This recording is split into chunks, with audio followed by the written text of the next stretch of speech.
பாம்பன் புதிய ரயில் பாலத்தின் கட்டுமான பணிகள் 100% நிறைவடைந்துள்ள நிலையில் அதனை தெற்கு ரயில்வே உதவி பொது மேலாளர் ஆய்வு செய்தார்.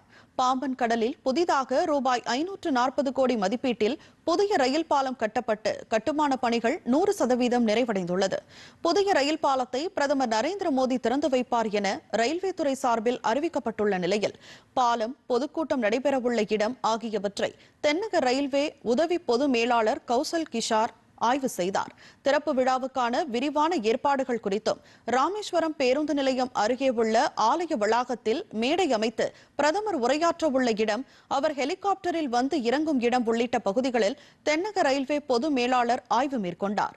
இந்த ஆய்வின் போது தென்னக ரயில்வே மதுரை கோட்ட மேலாளர் சரத் ஸ்ரீ வஸ்வா, ராமநாதபுரம் காவல் கண்காணிப்பாளர் சந்தீஷ் மற்றும் மத்திய மாநில உளவுத்துறை அதிகாரிகளுடன் விழா ஏற்பாடுகள் குறித்து ஆலோசனை நடத்தப்பட்டது.